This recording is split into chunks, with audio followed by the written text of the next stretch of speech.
रात्रीच्या जेवणामध्ये बघा मस्त अशी केली तर्रीवाली मुगाची भाजी. पण घरच्यांना वाटलं की मटकीची भाजी आहे, कारण मटकीची भाजी छान अशी तर्रीवाली होते आणि मुगाची भाजी थोडी गोडसळ होते, म्हणून त्यांना वाटलं की मटकीची भाजी आहे. तर बघा आता आपण रेसिपी बघतो आहे. मुगाला बघा छान मोड आलेले आहेत. अर्धी वाटीभर मूग भिजत टाकले होते. तर थोडं आपण वाटप करून घेणार आहोत. थोडं तेल घेतलं आहे बघा कढईमध्ये. फक्त खोबरं आपल्याला थोडंसं भाजून घ्यायचं आहे खरपूस. फक्त खोबरं आपण वाटपामध्ये ते वापरणार आहोत. खोबरं चांगलं वाटून घेतलेलं आहे. त्याच्यामध्ये थोडासा कढीपत्ता घेते आहे, ते आपण थंड करत ठेवून देऊया. आणि इकडे बघा मी 15 ते 20 लसणाच्या पाकळ्या घेतलेल्या आहेत.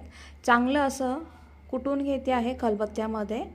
आणि कुटून झाल्यानंतर बघा ते पण बाजूला ठेवूया आपण. आणि एका बाजूला तेल ठेवलं आहे कढईमध्ये. त्याच्यामध्ये जिरं घेतलं, कढीपत्ता घेतला आणि जे लसूण ठेचलेला होता ना, तो चांगला असा परतून घ्यायचा आहे. परतून झाल्यानंतर कांदा बघा कापून घेतला होता एक बारीक. टॅमॅटो पण बारीक कापून घेतलेला आहे.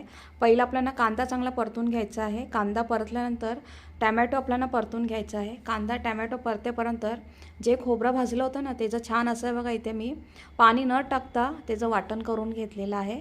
हे तुम्ही कधीतरी एकदा भाजीमध्ये वापरून बघा ही ट्रिक. भाजी एकदम सुंदर होते, अप्रतिम होते. कांदा टमॅटो चांगले परतून झालेले आहेत. त्याच्यामध्ये आता आपण सुके मसाले घेतलेले आहेत. धने पावडर, मिरची पावडर, लाल मसाला घेतलेला आहे बघा, घरचा मसाला, हळद घेतलेली आहे, हिंग घेतलेली आहे. ते चांगलं परतून घेतल्यानंतर थोडी कोथिंबीर घेऊन आणि जो आपण वाटण केलं आहे ना, ते घेतलेलं आहे बघा. आणि चांगलं आता त्या कांदा टमॅटोमध्ये चांगलं परतून घ्यायचं. आता ते मूग आपण चांगले मोड काढून घेतलेले आहेत आणि भिजवून ठेवलेले होते, ते मूग घेतलेले आहे बघा. चांगलं त्याच्यामध्ये परतून घ्यायचे आहेत मूग पण. आणि आता ज्या मिक्सरच्या भांड्यामध्ये आपलं खोबरं वाटलं होतं ना, त्याच्यामध्येच पाणी घेऊन बघा ते मी भाजीमध्ये घेतलेलं आहे. अजून थोडंसं पाणी घेते आहे, कारण मी ही एकच रस्सा भाजी करणार आहे भाताबरोबर आणि चपातीबरोबर. चवीनुसार मीठ घेतलेलं आहे. आणि आता थोडीशी वरून बघा कोथिंबीर टाकून ह्याला 2 मिनटं आपण झाकण लावून ठेवूया, कारण मग चांगली त्याला कडकडून चांगली उकळ येईल म्हणून झाकण लावून ठेवणार आहोत आपण बघा.